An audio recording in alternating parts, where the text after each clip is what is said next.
歡迎各位嚟到記者會，行政長官會首先發言，跟住會有記者答問環節。每位傳媒機構代表可以發問唔多於2條嘅提問。現在有請行政長官。我喺11月28號按中央人民政府根據《香港國安法》第11條提出嘅要求，向中央提交報告，並喺報告裏面建議提請全國人大常委會根據《香港國安法》第65條作出解釋，以釐清根據《香港國安法》的立法原意和目的，沒有本地全面執業資格的海外律師或大律師，可否以任何形式參與處理危害國家安全犯罪案件的工作。全國人大常委會今日就《香港國安法》第14條以及第47條作出解釋，我表示歡迎同埋感謝。全國人大常委會嘅解釋說明咗以下幾點：一、香港國安委根據第14條有權對是否涉及國家安全問題作出判斷同埋決定，其決定具有可執行嘅法律效力。香港特區行政、立法、司法等機構，又或者任何組織、個人，均不得干預香港國安委嘅工作，均應尊重並且執行香港國安委嘅決定。第二，特區法院喺審理國安案件，遇到有涉及有關行為是否涉及國家安全，或者有關證據材料是否涉及國家秘密嘅認定問題，應當向行政長官提出並取得行政長官就該等問題發出嘅證明書。上述證明書對法院有約束力。第三，有關不具有香港特區全面執業資格的海外律師，是否可以擔任危害國家安全犯罪案件嘅辯護人或者訴訟代理人，呢一個問題係屬於香港國安法第47條所規定嘅需要認定嘅問題，應當取得行政長官發出嘅證明書。如特區法院沒有向行政長官提出並取得行政長官就該等問題發出嘅證明書，香港國安委根據《香港國安法》第14條規定履行職責，對該等情況同埋問題作出相關判斷同埋決定。香港國安委同埋特區政府會全力落實釋法內容裏面所講嘅責任。呢一啲工作包括：第一，香港國安委就不具有香港特區全面執業資格嘅海外律師是否可以擔任危害國家安全犯罪案件嘅辯護人或者訴訟代理人，是否涉及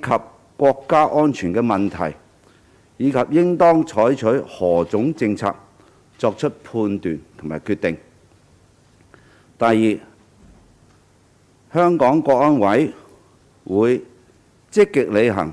香港國安法第14條嘅職責，包括：一、分析研判香港特別行政區維護國家安全形勢，規劃有關工作，制定香港特別行政區維護國家安全政策；第二，推進香港特別行政區維護國家安全嘅法律制度同埋執行機制建設。第三，協調香港特別行政區維護國家安全嘅重點工作同埋重大行動。工作第三，特區政府會評估風險，積極考慮法律執業者條例有關專案認許條文嘅修訂工作，強化維護國家安全嘅制度保障。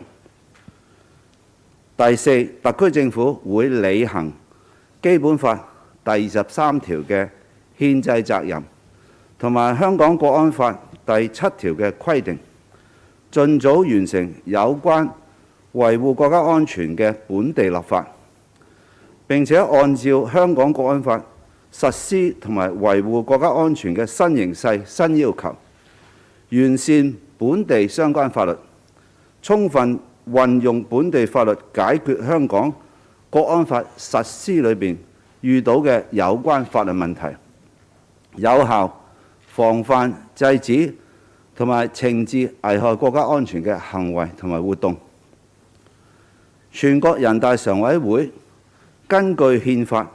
同埋香港國安法賦予嘅權力，解釋香港國安法嘅條文，明確咗相關條文嘅法律含義，確立原則，確保特區各個機關更準確履行香港國安法規定嘅相關職責，對進一步完善特區維護國家安全嘅法律制度同埋執行機制，以及有效維護國家安全有重大意義。釋法體現咗法治原則，全國人大常委會作為國家最高權力機關嘅常設機關，按憲法同埋香港國安法對法律嘅解釋有最高權威性同埋約束力，而香港特區法院按基本法獨立行使審判權同埋終審權，呢一個憲制安排充分體現咗全國人大常委會嘅釋法權同埋香港法院嘅獨立審判權同埋終審權，喺特區法律制度裏邊各自履行佢職能嘅法治原則。釋法亦都清晰展示咗香港國安法同特區現行嘅普通法制度嘅銜接同埋兼容。國家安全係頭等大事，維護國家主權、安全同埋發展利益係一國兩制方針嘅最高原則。香港特區堅決維護國家主權、安全同埋發展利益，堅決維護香港國安法嘅權威，堅決依法履行維護國家安全嘅職責同埋義務，確保一國兩制行穩致遠，香港長期繁榮穩定。現在係記者答問嘅環節，請你先講出你代表機構嘅名稱，每位請發問唔多於2條嘅問題。前邊白色衫。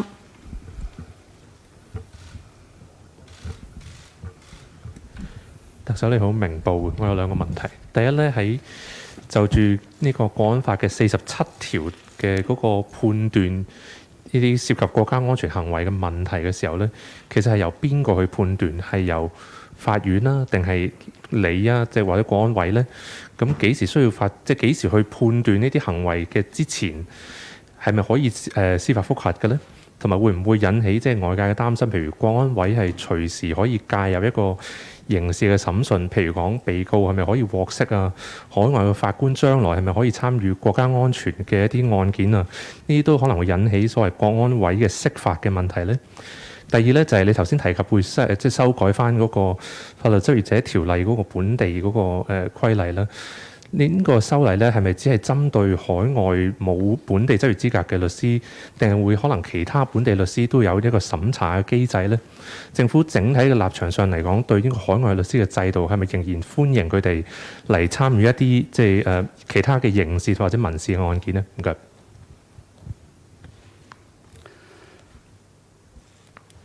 根據國安法第47條，佢個條文呢係清晰講咗呢，嗰個有關認證嘅問題呢，係行政長官會發出呢一個證明書。咁當然嗰個決定權就喺行政長官嗰度嘅，但係行政長官作出呢個決定嘅時候呢，當然係會充分考慮所有因素，特別係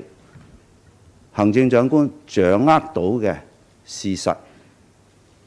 同埋資料，從而去判斷有關嘅行為是否涉及國家安全，又或者有關嘅資料是否涉及國家秘密。咁呢個係行政長官決定嘅，而呢一個嘅決定權力，其實喺香港國安法頒令實施嘅時候，已經係喺條文裏邊清晰講咗啦。所以呢個呢，今次嘅釋法呢，喺呢方面係冇增加任何行政長官嘅權力嘅。咁國安委呢，喺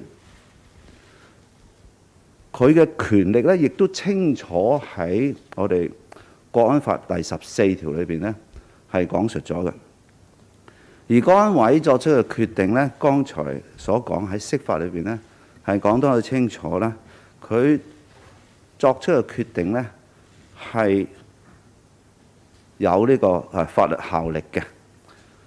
咁但係呢，喺國安委作出任何決定，當然啦，佢係會充分考慮喺法律條文裏邊，包括基本法、包括香港國安法以及本地法律裏邊呢所涵蓋嘅範圍嘅。所以佢嘅決定亦都必然係會符合法律原則。另外，剛才你所講國安委有關釋法嘅權力呢係不正確嘅。國安委係冇釋法嘅權力，釋法嘅權力呢只係喺人大常委會。剛才我都講清楚，係根據憲法、根據香港國安法而對於香港國安法作釋法嘅，所以國安委係冇釋法權嘅。另外，我哋所提及嘅今次要處理冇本地全面執業資格嘅海外律師呢，去針對所講嘅呢係涉及國家安全嘅案件嘅。咁所以呢，所涉及嘅範圍呢係好窄嘅，而香港絕大部分嘅案件都唔係同國家安全有關嘅，因為自從國家安全香港國安法頒令實施之後呢，香港喺維護國家安全方面呢，整體喺執行方面呢係有成績嘅，所以香港社會呢已經回復咗穩定。涉及香港危害國家安全嘅行為同埋活動呢，好多呢都係喺我哋睇到喺2019年所發生嘅危害國家安全嘅活動同埋行為而引申出嚟嘅案件嘅。所以涉及國家安全嘅案件已經係屬於我哋整體罪案嘅小部分。我亦都相信喺我哋繼續有效落實香港國安法呢，危害國家安全嘅案件呢，應該呢都會減少嘅。而海外嘅律師喺其他嘅案件，即係不涉及國家安全嘅案件呢，我哋係無任歡迎嘅。因為呢，事實上過往海外嘅律師只需要佢哋攞到專案嘅許可，就可以參與我哋一般嘅刑事案件嘅，又甚至係其他案件嘅。所以喺我哋所講嘅，只係針對緊涉及危害國家安全罪行嘅一個範圍。另外一樣嘢就係、今次喺釋法裏邊呢，佢係提出咗喺涉及乜嘢行為係涉及危害國家安全嘅認證問題咁跟住呢，國安委係有個職責去判斷同埋作決定是否係涉及國家安全嘅行為嘅，而作出咗嗰個判斷同埋決定係乜嘢呢？都係要按住面對嘅事件決定嘅細節呢，都未必係一樣嘅。咁所以呢，我哋係喺非涉及國家安全嘅案件裏邊呢，無論嗰個我哋將來嘅法律修訂係點樣呢，我哋都唔影響外國律師喺當佢哋獲得法庭批准嘅專案許可之下，參加非國家安全行為罪行嘅案件嘅。所以呢，我哋要明白今次係所針對性嘅呢，係一個好指定嘅範圍咁我哋完全係歡迎海外法官喺符合要求而又係獲得法庭批准佢專案許可嘅情況之下呢，嚟到參與香港嘅法律工作。好，下一條提問。前邊黑色衫西裝。行政長官你好，中央廣播電視總台記者。回歸25年嚟呢，全國人大常委會6次對基本法作出解釋，涉及到居港權啦、政制改革啦、特首任期等等問題。咁人大釋法可以話已經成為咗香港回歸之後法治嘅重要組成部分。咁你認為呢，全國人大本次釋法呢，佢點樣能更好咁去釐清到香港國安法嘅立法嘅原意同埋目的，去確保國安法喺香港得到完整準確嘅落實呢？唔該。首先喺香港國安法頒令實施之後呢，大家都睇到呢，整體香港嘅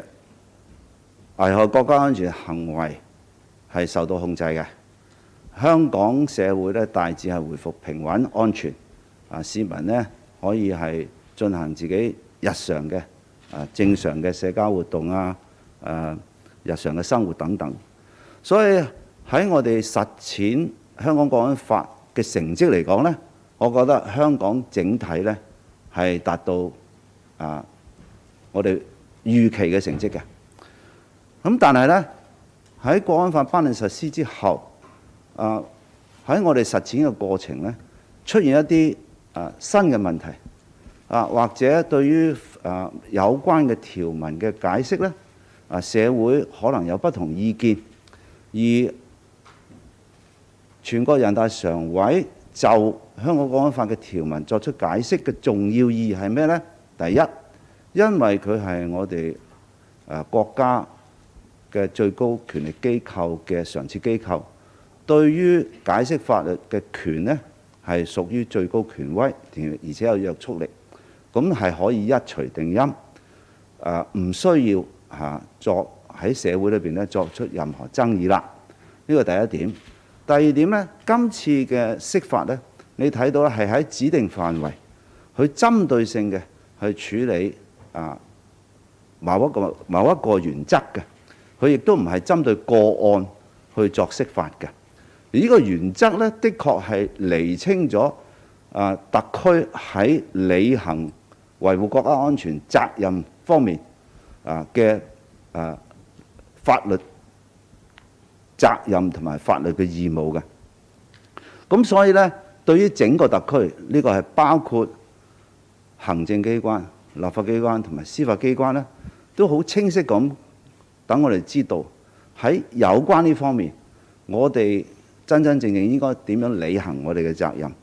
而且今次嘅釋法呢，亦都明確講咗香港特區國安委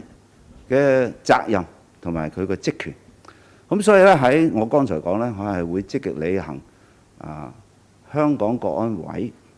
喺第14條需要履行嘅職責嘅。咁呢個包括呢，我哋係會好積極咁呢去針對我哋建立一個完善嘅法律制度同埋執行機制呢，係推動呢方面嘅工作。而今次嘅釋法呢，係正正令到我哋呢喺面對新問題嘅時候，原則性俾咗一個好清晰嘅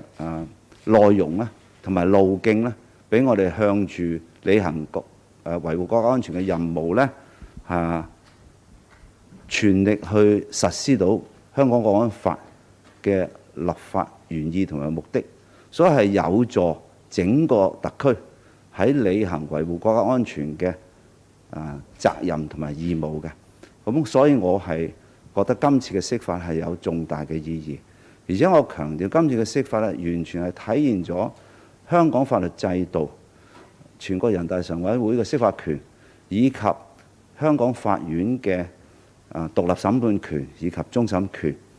喺個法律制度裏邊呢，係各自履行職責嘅一個法治原則充分體現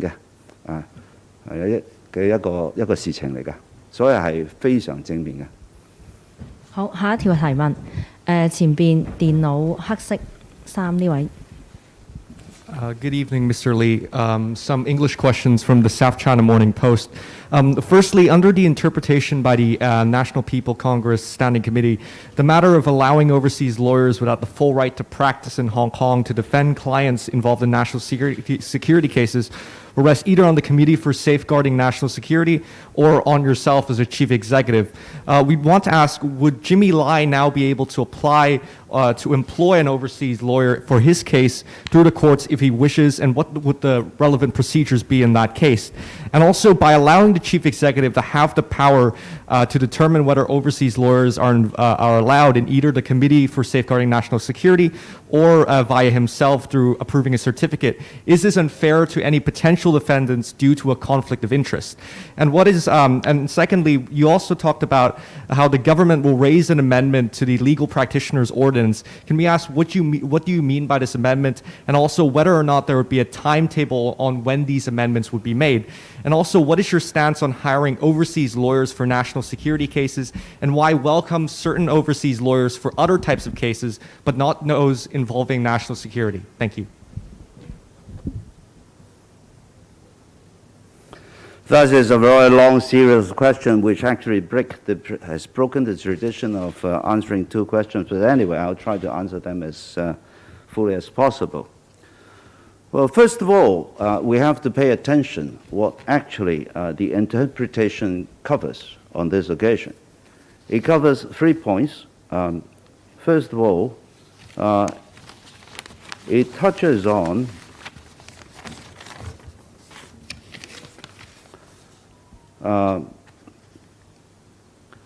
the duty of the Hong Kong our National Security Committee's duty and functions. And it also talks about how Article 14 and Article 47 can be used to do the certification of an activity, whether the activity relates to national security or whether the information concerned relates to national secret. So it is an interpretation to allow us to understand more how the national security law actually means in these areas. So in regard to your first questions about Jimmy Lai's case, the interpretation, first of all, doesn't deal with a particular case. The interpretation deals with principles. The principle of how Article 14 and Article 47 should be applied so as to help Hong Kong solving the problem it faces. In fact, it is a principle that should be applied to solve other problems that may arise in the Hong Kong SAR implementation of the Hong Kong National Security Law. So it is principle, it is not case that the interpretation deals with. So it will be up to Hong Kong to make use of Article 14 and Article 47 to deal with the case concerned. What it means is, in respect of this case, we are dealing with the issue, I mean the Hong Kong SAR, is dealing with the issue whether an overseas lawyer who hasn't got full practicing rights or qualifications in Hong Kong should be allowed to take part in any national security cases. So it will be up to Hong Kong SAR itself to deal with that issue. That means the Hong Kong National Security Committee will have to examine the issues and then make a judgment and make a decision as to how this matter will be addressed. The second thing is, the Hong Kong SAR itself, particularly the government, has the responsibility to fulfill its obligation to protect national security. So Hong Kong SAR government can and should also exercise its duty to look at how and what we can do to address the question whether an overseas lawyer or barrister who hasn't gone full practicing rights in Hong Kong, whether he should be allowed to take part in a national security case,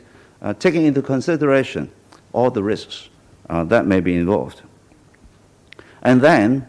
the Hong Kong government should examine the way to deal with it. And equally, the Hong Kong National Security Committee may address a particular issue, making use of the power under Article 14 and Article 47 to address the question. And then after the National Security Committee has made a judgment and decision, then, of course, the Hong Kong SAR government will examine how to implement it. The power of the chief executive to issue a certificate to certify whether an activity relates to national security or any information relates to national secret is a power that has been given to the chief executive since the enactment and the implementation of the Hong Kong National Security Law. So it has been there on the very first day when the law was enacted and implemented. The chief executive's duty is to look at all the information available to him to make an assessment and then certify whether a particular activity relates to national security or any information relates to national secret. This is to deal with certification. And in any trial, the judge is to examine the evidence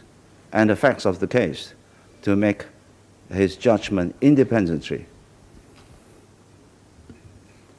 So the certification is a fact that he will take into consideration, but whether a person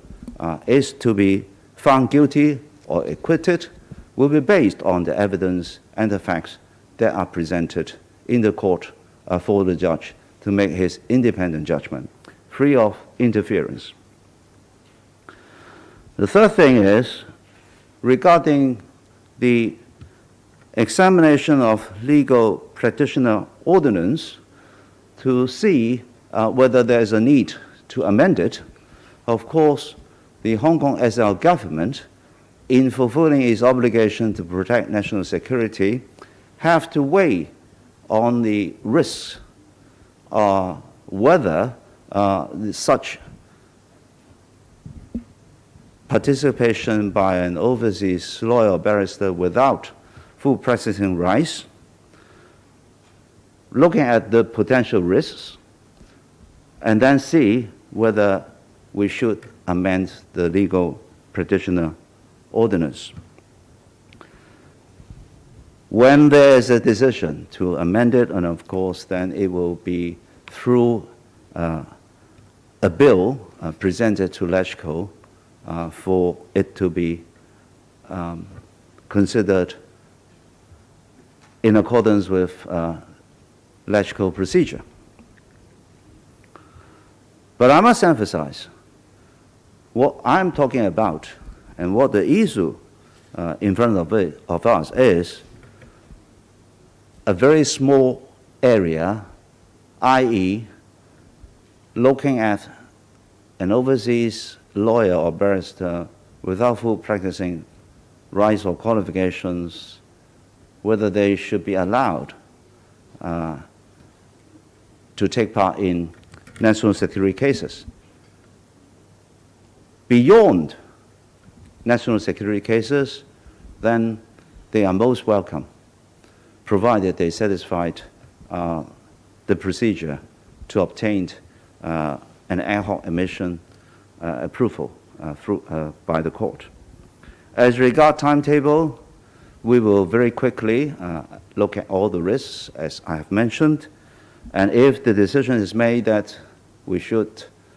proceed with the amendment, then of course we'll do it ASAP. Your last question is about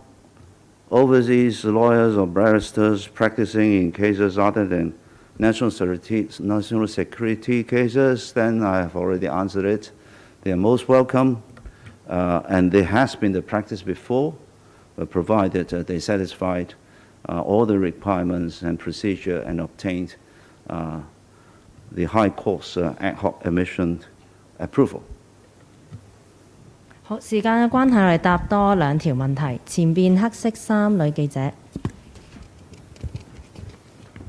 你好，特首星島嘅。今次釋法咧有兩條，包括國安法第47條咧，就係由特首發出呢個證明書啦，同埋第14條都係嘅國安委都係由特首擔任主席嘅，即係兩條其實都係由特首你掌握最終決定權啦。咁請問你決定嘅準則係咩啦？同埋擔唔擔心你話掌握嘅事實啊，同埋資料唔準確，即係令你嘅決定有誤差啦，同埋你每次決定會唔會首先係向中央尋求意見？同埋另外啦，有議員就話即係可能釋法會出現後遺症啦，令外界擔心香港嘅司法獨立受到影響啦。你預計會唔會出現後遺症呢？你覺得法律界會唔會有反彈？唔該。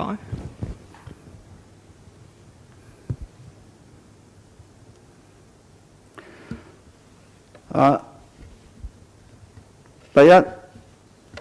第47條所講香港國安法第47條所講嘅行政長官去發呢個證明書，呢個權力喺香港國安法頒令實施已經存在，唔係因為釋法有任何改變嘅。第二，喺第14條，香港特別行政區維護國家安全委員會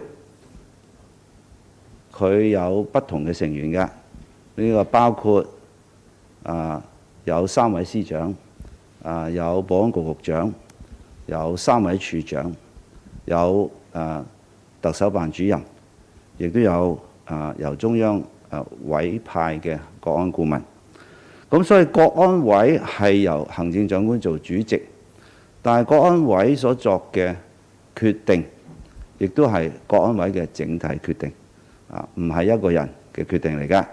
所以國安委嘅決定係屬於國安委成個委員會嘅。當然，行政長官作為主席係有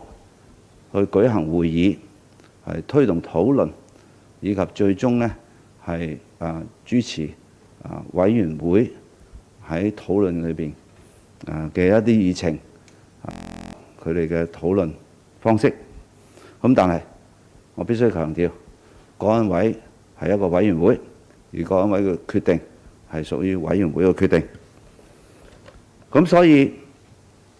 喺作出任何決定都一定係充分考慮所有喺委員會裏邊掌握嘅資料同埋一啲實際情況而最後呢係作出判斷同埋決定嘅。第二呢，喺我哋處理香港國安法嘅事情裏邊呢，其實維護國家安全係中央事權，中央呢係信任特區，所以授權特區經過香港國安法，授權特區去處理維護國家安全嘅一啲案件。咁所以呢，香港特別行政區喺呢個授權之下呢，係會根據住法律嘅原則以及所掌握嘅證據呢，係作出決定嘅。另外呢，今次嘅釋法呢，我剛才都講啦，係充分體現咗係我哋嘅法治原則嘅。我哋係充分咁體現咗喺不同方面喺我哋香港嘅法律體制裏邊係各自執行職權嘅司法精神。法治精神呢個包括係咩呢？係全國人大常委會佢嘅按住憲法同埋香港國安法嘅釋法權，而香港嘅法院呢係按住基本法，亦都係按住香港國安法呢去行使佢哋嘅獨立審判權同埋終審權。呢個正正體現喺我哋整個香港法律制度喺處理危害國家安全罪行方面嘅履行嘅法治原則。今次嘅釋法充分讓所有人都睇到依法治國同埋香港特區係依法去行事呢一個法治原則同埋法治精神，係對於香港整體嘅法治制度同埋法治原則呢，係有正面嘅作用嘅，亦都有正面嘅意義嘅。所以我覺得今次嘅釋法呢，只會係增加咗市民又或者國際人士呢，去更加了解喺香港國安法嘅實施裏邊，我哋係點樣慎重兼且係重視法治原則，以及係堅持去維護被告人嘅權利嘅，包括佢有公平審訊啦，包括佢喺法律上邊應該享有依法嘅權利同埋自由嘅。咁所以你睇今次釋法嘅範圍呢，亦都係好有指定性同埋針對性嘅一個範圍，係制定原則，唔係處理案件。呢個呢，充分係體現咗喺我哋整個國家安全執法嘅過程裏邊呢，係重視法治原則，所以我會覺得係一個正面嘅作用嚟嘅。而且我相信呢，法律界呢更加重視我哋喺執行任何嘅責任或者職責嘅時候呢，係依法行事嘅。今次呢，正正係依法行事嘅一個好清晰同埋全面嘅表現嚟嘅。我哋答最後一條問題。後邊粉紅色衫戴眼鏡記者。Thank you. Good evening, Mr. Lee. 2 questions from AFP. First of all, according to the interpretation, the matter of overseas lawyers representing defendant in national security cases is just one of an unspecified category of national security matters that may up to you and the National Security Committee's assessment. So, even you said that the national security cases is just a very small area. Is it that in that area, the National Security Committee has become a court above all courts in Hong Kong, and you, as the chairman of the committee, has become a judge above all judges. Second question. You said that in non-national security cases, overseas lawyers are still most welcome to practice in Hong Kong. However, we all know that national security cases in Hong Kong do not only cover NSL crimes, it may also cover sedition, for example. So can you once and for all tell all the overseas lawyers what are non-national security cases in Hong Kong? Or, in an opposite way, what are national security cases in Hong Kong? Thank you.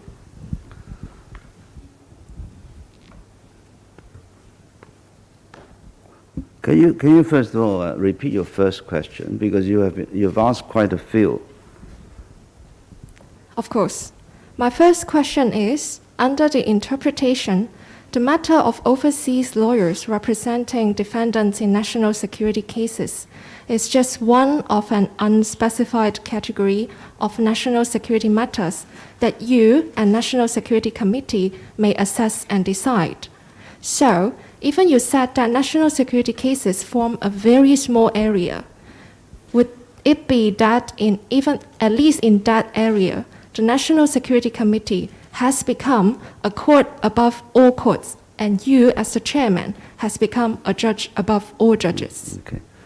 Well, first of all, your premise, I have to correct it. The interpretation on this occasion clearly explains the purposes and intention of the Hong Kong national security law by specifying the role of the chief executive in assessing and certifying whether any activity relates to national security and whether any information relates to national secret. And of course, you will know that for a lot of activities, they can vary in the actual execution of what is intended to be done to harm national security. So there will be a variety of actions that may endanger national security which a country face, whether it is our own country or any other country. Espionage, for example, can take various forms. So it is the duty of the chief executive to certify whether any activity actually relates to national security. So it is this certification which is Article 47 is specifying. This power exists in the Hong Kong national security law since its enactment and implementation. So the interpretation of Article 47 does not create extra power for the chief executive in such certification. The chief executive only does the certification. He is not to rule on a case. All cases are ruled by judges in court in accordance with the law and the evidence and facts in front of the judge. And each case, the defendant is fully represented by lawyers chosen by him who will be arguing the case on his behalf. So the chief executive doesn't play judge at all. So it is a wrong premise and it's a wrong interpretation. And since the chief executive is not a judge, so there is no truth in your description of anything to do with above the judges, because the certification only aims at certifying a particular activity relates to national security. And the Hong Kong national security law stipulates only 4 offense types. But for activities that endanger national security can be beyond the 4 offense types of the Hong Kong national security law. That is why I have always been telling people that the Hong Kong national security law is a law which addresses only some specific activities which endanger national security. In fact, there are a lot other activities that may endanger national security which are not covered by the Hong Kong national security law. They may be covered in other Hong Kong laws, such as the Crimes Ordinance on treason. The Hong Kong national security law doesn't cover treason, but the Crimes Ordinance of Hong Kong does. So you are right, there are activities which may endanger national security, which goes beyond the coverage of Hong Kong national security law. That is exactly why the Hong Kong as a government has a duty to enact law to satisfy Article 23 of the Basic Law, and also to improve the system and the legal coverage for activities that may endanger national security. But this will be done through local legislation. And this is the duty of all government of any country to safeguard the country's national security through successful implementation of the laws. Because safeguarding national security is a state's responsibility. And it is the responsibility, I think, of almost all the states around the world. And the Central People's Government has trusted the Hong Kong SAR government to implement laws to safeguard national security. And we have to do it to fulfill our obligation, because under the Hong Kong national security law and also under the Basic Law, we have this constitutional duty. Thank you very much. 記者會結束，多謝大家。